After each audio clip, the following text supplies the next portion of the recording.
अस्सलामुअलैकुम। उम्मीद है आप सब खैरियत से होंगे। आज की कहानी तेरी दीवानी।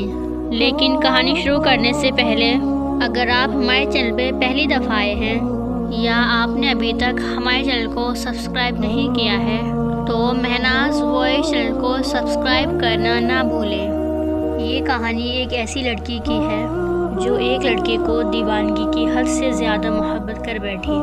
किसी शादी में वो लोग मिले थे अपनी कज़न की, और वहाँ पर उसने उस लड़के को देखा। कहते हैं ना, पहली नज़र का प्यार कैसा होता है, तो हाँ ऐसे होता है। जैसे ही इसने उस लड़के को देखा, उसकी चाल, उसकी ढाल, उसका चेहरा, उसकी खूबसूरती, उसका रहन सहन, उसका पहनना ओढ़ना, उसका हंसना बोलना, उसका भोलापन, हर वो चीज़ उस लड़की को इतना पसंद आया कि वो उस पर से नज़र ही नहीं हटा पाई। इतनी शिद्दत से उसको आंखें भर के देखने लगी। उसकी आंखों पे जैसे कि उसका चेहरा छप गया हो। और जैसे ही उसने उस लड़के के बारे में पता करवाया तो पता चला कि वो उसकी कज़न्स के लोगों में से है, यानी कि वो दूल्हे वालों की तरफ से है। लड़की ये सोच बैठी थी कि शायद आज मिली हूँ, फिर पता नहीं कब मिलूँगी, ये सोचने लगी। और मन ही मन में उसे इतना पसंद कर चुकी थी कि उसका ख्याल उसके दिल से नहीं जा रहा था। हर पल उस लड़के का चेहरा उसकी नज़रों के सामने रह रहा था। लड़की ये सोच रही थी कि पता नहीं कब मुलाकात होगी फिर। पर कहते हैं ना कि सच्चे दिल से निकली हुई बात अल्लाह तक ज़रूर पहुंचती है। लड़की को दूसरे दिन पता चला कि लड़के के घर वालों की तरफ से लड़की को इनवाइट आया है। ये बात सुनकर वो अपनी मम्मा से जाकर पूछती है कि मम्मा हमें कहाँ जाना है। उसकी मम्मा कहती है कि हमें फ़लाँ के घर जाना है, उन लोगों ने हमें इनवाइट किया है। लड़की इतना ज़्यादा खुश हो जाती है कि अल्लाह ने मेरी सुन ली। अब मैं फ़ाइनली उनके घर जाऊंगी, उसको देखूंगी और कोशिश करूंगी कि मैं उससे बात करूं और उसे जी भर के देखूंगी। और पता नहीं क्या करूंगी। खुशी से वो पागल हो जा रही थी कि इतनी जल्दी मेरी परवरदिगार ने दुआ सुन ली कि अब मैं उसे फ़ाइनली देखूंगी अपने सामने, उसके घर में, उसके सामने से, उसके सारे घर वालों के सामने मैं भी उससे मिलूंगी।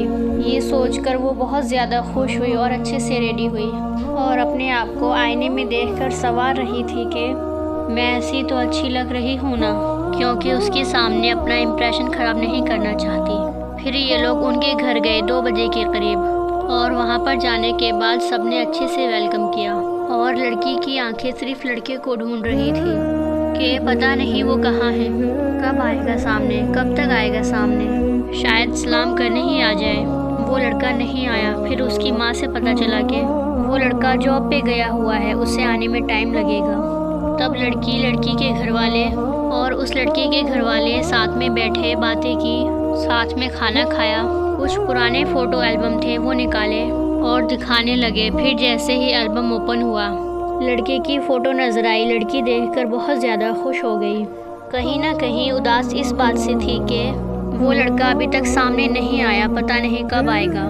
लेकिन जैसे उसकी तस्वीर देखी, इतनी ज़्यादा खुश हो गई कि उसे लगा कि हाँ ये घर मेरा है। वो घर की दीवारों को देखने लगी, घर के कोने कोने को देख के ये महसूस करने लगी कि शायद ये मेरा ससुराल होगा, मैं यहाँ पर आऊँगी। इतना ज़्यादा वो लड़के को लेके बेकरार हो गई थी, इतना ज़्यादा उसके बारे में सोचने लगी थी कि उसके घर वालों को अपने घर वाले, उसकी मम्मा को अपनी सासू माँ, उसे अपना हस्बैंड मानना शुरू कर दिया था उसने। बहुत टाइम वो लोग वहाँ पे रुके, 5 साढ़े 5 बजे तक वो लोग वहाँ पे रुके।